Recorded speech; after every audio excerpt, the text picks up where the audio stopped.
हम हर health hospital के operation theatre में आ गए हैं। ऑपरेशन थिएटर में आपको अंदर की फैसिलिटीज़ भी दिखाएंगे, लेकिन उसके लिए मेडिकल प्रोटोकॉल्स के लिए करना पड़ता है चेंज, तो हम वो भी कर लेते हैं फटाफट। तो यहाँ पे आने के लिए हमने प्रॉपर प्रोटोकॉल्स फॉलो किया है, because obviously James is dead.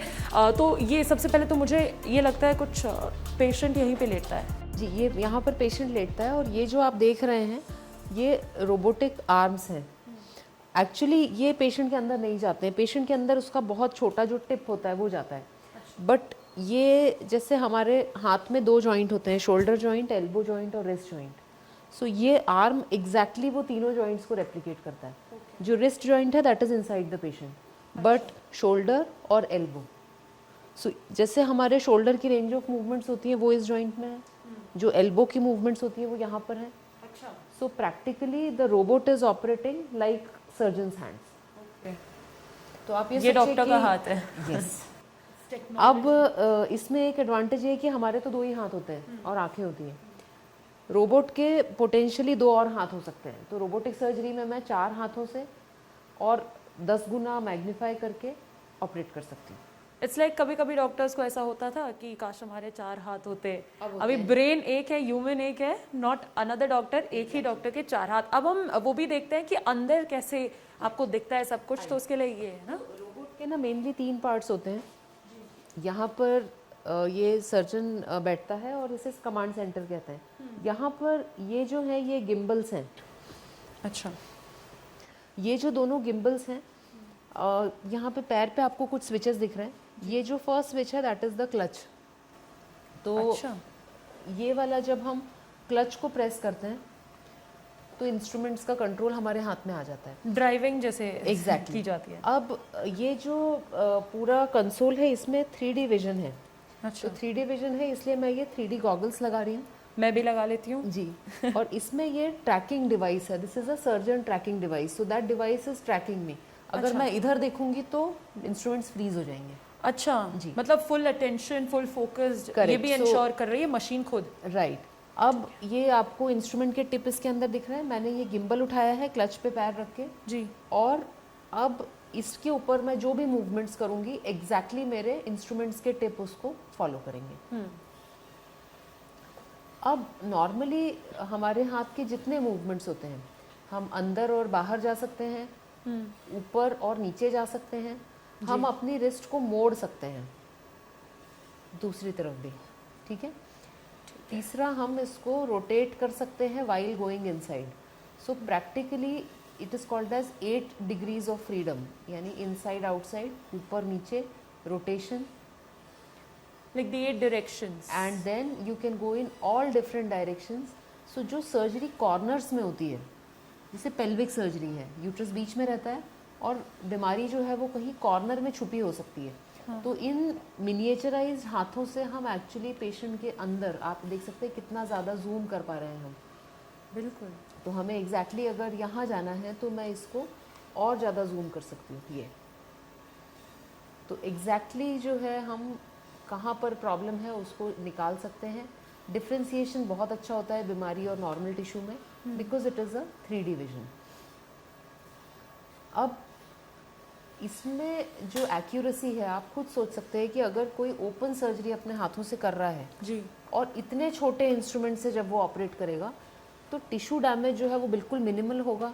जो होल्स बनते हैं पेशेंट के अंदर वो बिल्कुल छोटे होंगे और सारी जो मूवमेंट है इंस्ट्रूमेंट की वो उसके टिप पर हो रही है। पेट के अंदर जो इंस्ट्रूमेंट जा रहा है वहाँ पे कोई मूवमेंट नहीं है। इसीलिए practically patient is able to get up and start moving the next day. Patient खड़े होकर छुट्टी मांग लेता है। अच्छा। round और में रहता है। आमतौर पे पेशेंट्स जो बोलते हैं कि हमें स्कार नहीं चाहिए था, उसके लिए भी दिस इज वेरी बिल्कुल, हेल्पफुल। बिकॉज हम नॉर्मली अगर अपने हाथों से सर्जरी करते हैं तो हमको 15 सेंटीमीटर का कट देना पड़ता है। जितना बड़ा कट रहेगा उतना पेन होगा, उतना स्कार आएगा, आगे जाके हर्निया के चांसेस होंगे, इन्फेक्शन के चांसेस होंगे। जितना छोटा कट होगा उतनी जल्दी आपकी रिकवरी होगी।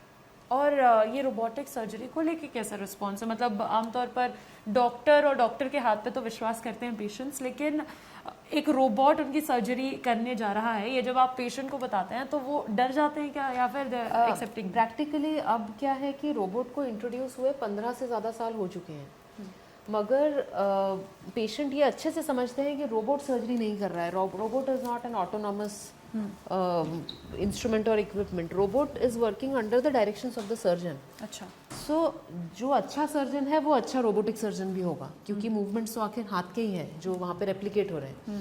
सो robotics is able to add to your surgical precision अच्छा। and it will make you a better surgeon, but it will not replicate a surgeon.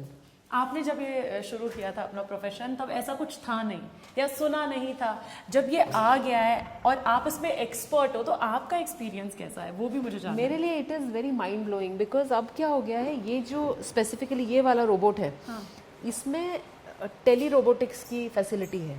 तो ये जो आपने सर्जन कमांड सेंटर देखा, ये पेशेंट के पास में था जी। और सर्जन कमांड सेंटर इस पर्टिकुलर रोबोटिक सिस्टम में दुनिया में कहीं भी हो सकता है। आपने दिल्ली से सर्जरी की थी? बिल्कुल। भोपाल में? हाँ। उसका इस ओटी से कुछ लेना देना है? उसी ओटी में करी थी। उसी हाँ। ओटी से किया था। वो कैसे पॉसिबल हो तो पा रहा है? मतलब डॉक्टर, मैं दर्शकों को पहले बता दूं कितना सीरियस और कितना इंटरेस्टिंग है ये। मतलब डॉक्टर वहाँ है नहीं जहाँ पेशेंट है, कहीं और शहर में है, और आमतौर पर ये बहुत अच्छी एक फैसिलिटी हो सकती है अगर फॉर सम रीज़न अगर पेशेंट डॉक्टर तक पहुंच ही नहीं पा रहा, उसके बावजूद एक डॉक्टर आपको ऑपरेट कर पा रहा है। वो कैसे? She is the expert. Exactly. तो टेली रोबोटिक्स एक बिल्कुल ही नया रेवोल्यूशन है। मैंने तो नहीं सोचा था कि मेरे लाइफ टाइम में होगा, but because of this technology it is I think a game changer. हम अभी तक सालों से टेली मेडिसिन की बातें करते आ रहे हैं, जिसमें पेशेंट डॉक्टर से एक कंसल्टेशन टेली मेडिसिन के थ्रू ले सकता है, ऑनलाइन अपॉइंटमेंट ले सकता है। जो रियल गेम चेंजर है, जो सर्जन का स्किल होता है, उसके लिए अब आपको ट्रैवल करने की ज़रूरत नहीं है। अगर मेरे पास ये सर्जिकल रोबोट है तो दुनिया का कोई भी एक्सपर्ट सर्जन अपने हॉस्पिटल में बैठ के मेरे पेशेंट की सर्जरी सेफली कर सकता है। और हमने अभी तक 4 टेली रोबोटिक सर्जरी करी है। इनफैक्ट वर्ल्ड की फर्स्ट सर्जरी जो मूविंग बस से करी है वो मैंने भोपाल में यहाँ पर करी है।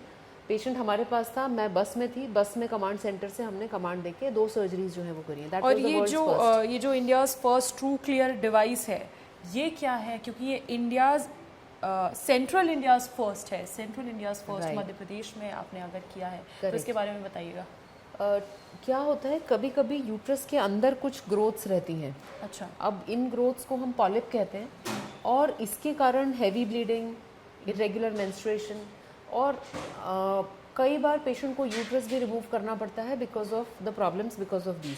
ट्रू क्लियर ऐसा डिवाइस है जिसको हम यूट्रस के अंदर इंसर्ट करते हैं, और जैसा आपने देखा है वीडियो में कि वो लिटरली उस पॉलिप को खा जाता है और पूरी तरह से बाहर निकाल देता है। और ये प्रोसेस अंडर विजन होती है। पहले जो DNC या इस तरह की प्रोसेस होती थी, वो उसमें ब्लाइंडली यूट्रस को खुरचा जाता है। तो this is a very refined, very precise procedure, and 99% of the patients they avoid a surgery because of true clear.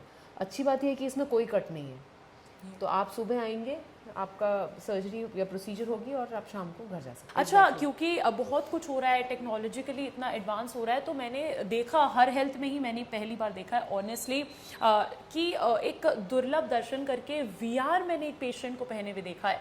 तो मैं उसका एक्सपीरियंस भी लेना चाहूँगी और आपसे जानना भी चाहूँगी कि इसके पीछे का क्या आइडिया था, किसका आइडिया था, कॉन्सेप्ट क्या है? बिल्कुल डॉक्टर प्रिया। इसके पीछे का ये कंसेप्ट है कि जब भी हम किसी प्रोसीजर या सर्जरी के लिए आते हैं तो हम बहुत एंग्शियस होके आते हैं, और आदमी एक ही व्यक्ति को याद करता है उस समय, और वो है भगवान। तो अब मुझे अयोध्या राम मंदिर दिख रहा है। बिल्कुल। तो अगर आपकी सर्जरी के जस्ट पहले भगवान आपकी आंखों के सामने आ जाए तो आपको कितना कॉन्फिडेंस मिलेगा। बिल्कुल, और एक पीस भी मिलेगा, बिल्कुल हार्मनी मिलेगा। एब्सोल्युटली। एक्चुअली साइंटिफिक भी एक बहुत बड़ा पहलू है कि जब हम पेशेंट को OT टेबल पे लिटाते हैं, उसको एनेस्थीसिया एडमिनिस्टर करते हैं, जितनी ज़्यादा एंग्शियस पेशेंट होगी उतना डोज जो है वो ज़्यादा देना पड़ता है।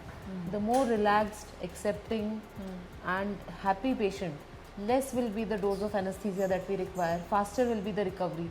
सो एक्चुअली ये एक छोटा सा इन्वेस्टमेंट है, मैं सोचती हूँ, which actually has resulted in improved outcomes. और हम इस पर एक स्टडी भी कर रहे हैं। हम डिवाइड कर रहे हैं कुछ पेशेंट्स को जिन्होंने पहले नहीं देखा और जिन्होंने देखा। अच्छा। और उनके रिकवरी लेवल्स, उनका सेटिस्फैक्शन लेवल, क्योंकि हम हमेशा ना हार्ड आउटकम्स देखना चाहते हैं, बट जो सॉफ्ट आउटकम्स रहते हैं, पेशेंट एक्सपीरियंस रहता है, I think that is the real game changer, और उसको हम सब डॉक्टर्स को चेज करना चाहिए। अब ये OR1, it is a concept called as OR1। OR1 एक इंटीग्रेशन का कंसेप्ट है। इंटीग्रेशन का मतलब ये होता है कि जब एक पेशेंट OT में आता है तो उसका सारा डेटा हमारे फिंगर टिप्स पे, हमारी स्क्रीन्स पे होना चाहिए। फॉर एग्जांपल अगर मुझे उसका अल्ट्रासाउंड देखना है तो मेरे सामने स्क्रीन है, वहाँ पर मैं उसका अल्ट्रासाउंड वहाँ पर प्ले कर सकती हूँ। अच्छा, ड्यूरिंग सर्जरी अगर हमें लगता है कि हमें MRI की इमेजेस देखनी है या उसके लैब्स पुल आउट करने हैं, तो हम उसको इसके थ्रू पुल आउट कर सकते पूरी हैं। मेडिकल हिस्ट्री आपके पास रहती totally and the beautiful thing is that पूरे हॉस्पिटल में कहीं भी जैसे अल्ट्रासाउंड हो रहा है तो मैं OT में रह के अपने मोबाइल से या सिस्टम पे लॉगिन करके एक्चुअली देख सकती हूँ कि अल्ट्रासाउंड कहाँ हो रहा है। अच्छा, किसी भी पेशेंट का। जी।